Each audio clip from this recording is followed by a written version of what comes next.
অঙ্কুরিত মুগ এবং অঙ্কুরিত ছোলা দিয়ে আজকে আপনাদেরকে বানিয়ে দেখাবো চিলা। নমস্কার বন্ধুগণ, মণ্ডল ব্লগস চ্যানেলে আপনাদের সবাইকে স্বাগত। এই অঙ্কুরিত করেছি ছোলা আর মুগটাকে কিভাবে সেটা একটু বলে দিই। এইগুলোকে একদিন জলে ভিজিয়ে রেখে তার পরের দিন এগুলোকে ভালো করে ধুয়ে নিয়ে একটা ভেজা কাপড়ের মধ্যে রেখে দিয়েছিলাম। দুদিন পরেই সেখান থেকে এইরকম করে অঙ্কুর বেরিয়ে গেছে। যখন ভেজা কাপড়ের মধ্যে জড়িয়ে রাখবেন তখন যেন সেখানে কোনো জল না থাকে, এইরকম করে রাখবেন। এবার এর মধ্যে দিচ্ছি এক টুকরো গাজর, দুটো কাঁচা লঙ্কা, আদা, বাঁধাকপি আর দিচ্ছি ধনেপাতার ডাঁটা আর বেসন আর ধনেপাতা। প্রথমে একটা গ্রাইন্ডার জারের মধ্যে এই অঙ্কুরিত মুগ আর ছোলাটাকে নিয়ে গ্রাইন্ড করে নেব। তা এখানে আমি মুগটা বেশি নিয়েছি, ছোলাটা অল্প নিয়েছি। তারপর দিলাম এক টুকরো আদা, দুটো কাঁচা লঙ্কা, ধনেপাতার ডাঁটা দিয়ে এগুলোকেও একসঙ্গে পিষে নেব। একবারে ফাইন পেস্ট করে নিলাম। এবার একটা বড় পাত্রের মধ্যে ট্রান্সফার করে নিলাম এই মিশ্রণটাকে। অঙ্কুরিত মুগ দিয়ে বানানো এই চিলাটা আমি সিম্পলভাবে করে দেখাচ্ছি। এভাবে করে খেলে আপনি অনেক উপকার পাবেন।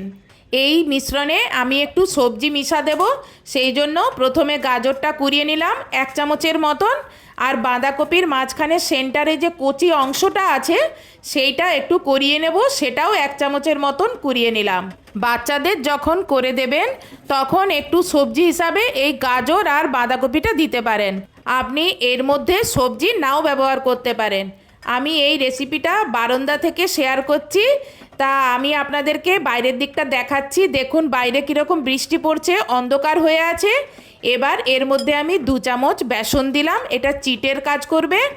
আর এখানে দিলাম স্বাদ মতন লবণ আর 1 চিমটি হিং দিচ্ছি। আপনি হিংটা নাও দিতে পারেন, দিলে খুব সুন্দর একটা সেন্ট হয়। আর এখানে দিলাম কুচানো ধনেপাতা। এবার এটাকে ভালো করে মেখে নিচ্ছি। ভালো করে মেখে নেওয়ার পরে চলুন এবার এটা ভেজে নেব। কিভাবে ভাজি সেটা আপনাদের দেখাই, চলুন। প্রথমে গ্যাস জ্বালিয়ে একটা ফ্রাই প্যান বসালাম। আপনাদের ফ্রাই প্যান না থাকলে কড়া বসাবেন আর অল্প পরিমাণে তেল দেবেন। দিয়ে তেলটা ভালো করে একটু চারিদিকে ছড়িয়ে দেবেন। বেশি করে তেল দিলে আপনি কিন্তু মিলতে পারবেন না, এখানে তেল কিন্তু খুব অল্প লাগে।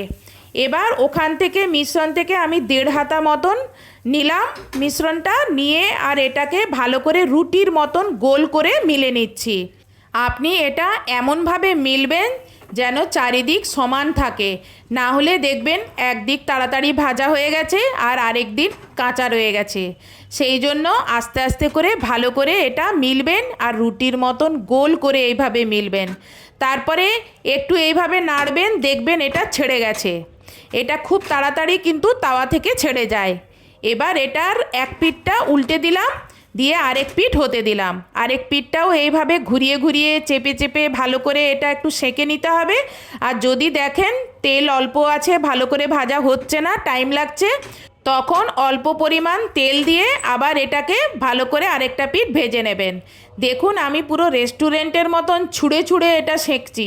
এটা আপনারা বাচ্চা, বুড়ো বা যারা ডায়েট করেন তারাও এটা তৈরি করে খেতে পারবেন। এবার এটা ভাজা হয়ে গেছে, এটা নামিয়ে নিলাম। এবার আবার ফ্রাই প্যান বসিয়ে অল্প একটু তেল দিয়ে তেলটা চারিদিকে ছড়িয়ে দিলাম।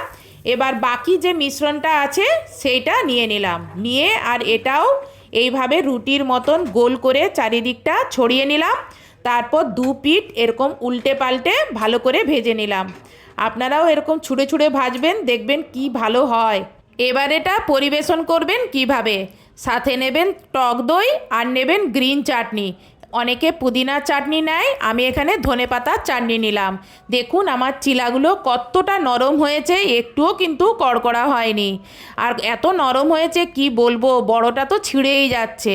চলুন এই ছোটোটা থেকে একটু ছিঁড়ে আর টক দইয়ে ডুবিয়ে এইভাবে আপনারা খাবেন। একবার এভাবে আপনারাও বানিয়ে খেয়ে দেখুন, কি দারুণ খেতে। আজকের এই রেসিপিটা আপনার কীরকম লাগলো? যদি ভালো লেগে থাকে তাহলে ভিডিওতে লাইক, কমেন্টস এবং শেয়ার করবেন। বাই।